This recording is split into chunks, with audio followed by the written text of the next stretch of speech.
आज का टॉपिक है interactive dashboards, pro tips and tricks. आज की वीडियो में हम सीखेंगे advanced dashboard secrets, dynamic dashboard titles, timeline slicer for dates, dynamic status icons, hidden camera tool trick, data bars in tables, dynamic toggle switches, protecting your dashboard. चलिए शुरू करते हैं।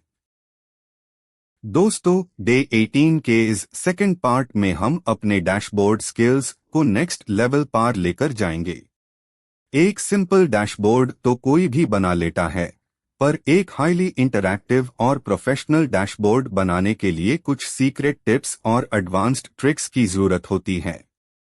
आज हम सीखेंगे कि कैसे मल्टीपल पाइवोट टेबल्स को सिंगल स्लाइसर से कंट्रोल किया जाता है, डायनामिक टाइटल्स कैसे बनाए जाते हैं जो स्लाइसर सिलेक्शन के साथ बदलते हैं, टाइमलाइन स्लाइसर क्या होता है, और एक्सेल के सबसे हिडन फीचर कैमरा टूल का यूज डैशबोर्ड में कैसे किया जाता है। ये वीडियो आपको एक नॉर्मल एक्सेल यूजर से डायरेक्ट डैशबोर्ड प्रो बना देगी। सबसे पहले सीखते हैं एक डायनामिक टाइटल बनाना जो आपके स्लाइसर सिलेक्शन के हिसाब से ऑटोमेटिक चेंज हो जाए।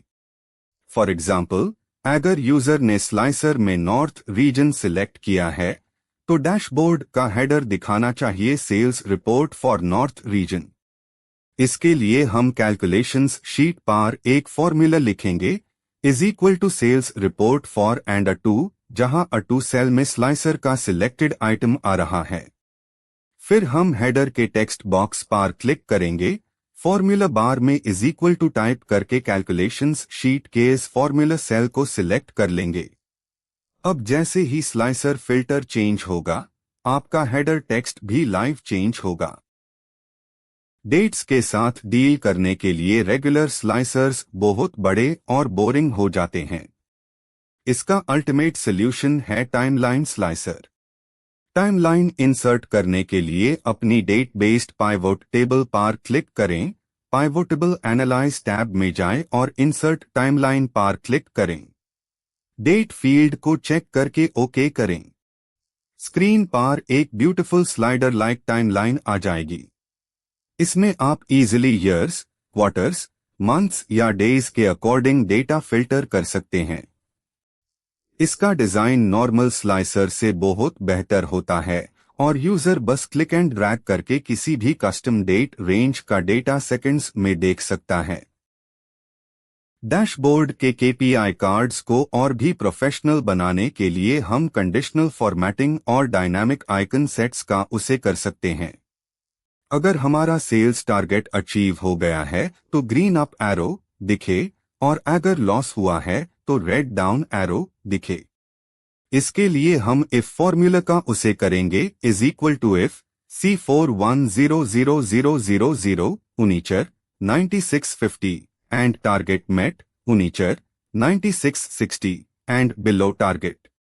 इस फॉर्मूला सेल को हम अपने KPI कार्ड के नीश लिंक कर देंगे। इसे यूजर को बिना नंबर्स पढ़े ही तुरंत स्टेटस पता चल जाएगा कि परफॉर्मेंस अच्छी है या खराब। क्या आपने एक्सेल के हिडन कैमरा टूल के बारे में सुना है?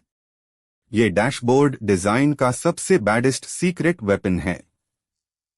इसका उसे करके आप एक्सेल के किसी भी सेल रेंज का एक डायनामिक लाइव इमेज स्नैपशॉट ले सकते हैं और यूज डैशबोर्ड पर कहीं भी पेस्ट कर सकते हैं। इसे एक्टिवेट करने के लिए क्विक एक्सेस टूलबार के ड्रॉप डाउन पर क्लिक करें, मोर कमांड्स में जाएं, commands not in the ribbon select करें और कैमरा को ऐड कर लें। अब किसी भी कैलकुलेटेड टेबल को सिलेक्ट करें, कैमरा आइकन पर क्लिक करें और डैशबोर्ड पर क्लिक कर दे। ये एक ऐसी इमेज है जो बैकग्राउंड डेटा बदलने पर लाइव अपडेट होती है। डैशबोर्ड्स को क्लीन रखने के लिए कंडीशनल फॉर्मेटिंग का उसे ध्यान से करना चाहिए। एक बेहतरीन ट्रिक है डेटा बार्स का उसे करना। अगर आपके पास प्रोडक्ट सेल्स की पाइवोट टेबल है तो नंबर्स के साथ साथ स्मॉल विजुअल बार्स दिखाने के लिए सेल्स को सिलेक्ट करें, होम टैब पर जाएं, कंडीशनल फॉर्मेटिंग सिलेक्ट करें और डेटा बार्स पर क्लिक करें। सेटिंग्स में जाकर शो बार ओनली को चेक कर दे। इसे नंबर्स छुप जाएंगे और पाइवोट टेबल के अंदर ही एक मिनी बार चार्ट बन जाएगा जो डैशबोर्ड पर बेहद क्लीन और एग्जीक्यूटिव लेवल का लगता है। अगर आप अपने डैशबोर्ड में चार्ट्स का स्पेस बचाना चाहते हैं तो आप ऑप्शन बटन्स, फॉर्म कंट्रोल्स का उसे करके एक टॉगल स्विच बना सकते हैं।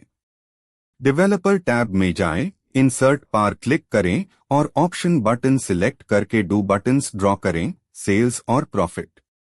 इन्हें एक एम्प्टी सेल से लिंक करें जो बटन क्लिक करने पर 1 या 2 रिटर्न करेगा। फिर चूज फॉर्मूला का उसे करके डायनामिक रेंज बनाए जो इस वैल्यू के बेसिस पर सेल्स या प्रॉफिट का डेटा पुल करेगी। इसे एक हाई चार्ट के अंदर यूजर स्विच करके सेल्स या प्रॉफिट दोनों देख सकेगा। जब आप अपना मेहनती डैशबोर्ड किसी क्लाइंट या बॉस को भेजते हैं तो डर रहता है कि कहीं वो किसी फॉर्मूला को डिलीट ना कर दे या चार्ट को हिला ना दे। इसे बचने के लिए शीट प्रोटेक्शन जरूरी है। सबसे पहले जिन स्लाइसर्स और इनपुट्स को इंटरैक्टिव रखना है उन पर राइट क्लिक करके फॉर्मेट कंट्रोल में जाएं और प्रॉपर्टीज टैब में लॉक्ड ऑप्शन को अनचेक कर दे। इसके बाद रिव्यू टैब पर जाएं और प्रोटेक्ट शीट पर क्लिक करें। एक स्ट्रॉन्ग पासवर्ड सेट करें। अब यूजर सिर्फ स्लाइसर्स पर क्लिक कर पाएगा लेकिन डैशबोर्ड के चार्ट्स, फॉर्मूलाज और शेप्स को एडिट या डिलीट नहीं कर पाएगा। चलिए बात करते हैं अनएडवांस्ड मिस्टेक्स की जो डैशबोर्ड प्रो भी कर देते हैं। पहली गलती, स्लाइसर्स को ओवरलैप करना या उनका साइज अलाइन ना रखना। स्लाइसर्स को हमेशा अलाइन करके ग्रेड के हिसाब से सेट करें। दूसरी गलती, एक्सेल के डिफॉल्ट चार्ट कलर्स यूज करना। डिफॉल्ट ब्लू और ऑरेंज कलर्स डैशबोर्ड को अमेच्योर लुक देते हैं। हमेशा custom professional colour palette use करें। तीसरी सबसे बड़ी गलती, डैशबोर्ड शीट पर ही रॉ डेटा रखना। रॉ डेटा, कैलकुलेशंस और डैशबोर्ड ये तीनों हमेशा अलग अलग शीट टैब्स पर होने चाहिए ताकि क्लीन स्ट्रक्चर बना रहे। और अब आज की प्रो टिप जो आपके डैशबोर्ड की स्पीड को 10x बढ़ा देगी। जब आप बड़ा डेटा यूज करते हैं तो ऑटोमेटिक कैलकुलेशन के कारण एक्सेल लैग करने लगता है। इसका सॉलिड सॉल्यूशन है, डैशबोर्ड डिजाइन करते वक्त फॉर्मूलाज टैब में जाकर कैलकुलेशन ऑप्शंस को मैनुअल पर सेट कर दे। जब आपका डिजाइन कंप्लीट हो जाए टैब यूज वापस ऑटोमेटिक कर दे या मैनुअल रिफ्रेश के लिए F9 की प्रेस करें। इसके अलावा डैशबोर्ड्स में हैवी फॉर्मूलाज जैसे लुकअप या इनडायरेक्ट की जगह पाइवोट टेबल्स और इंडेक्स मैच का उसे करें। इससे शीट हमेशा फास्ट लोड होगी। Thanks for watching. Please subscribe the channel for daily tutorials.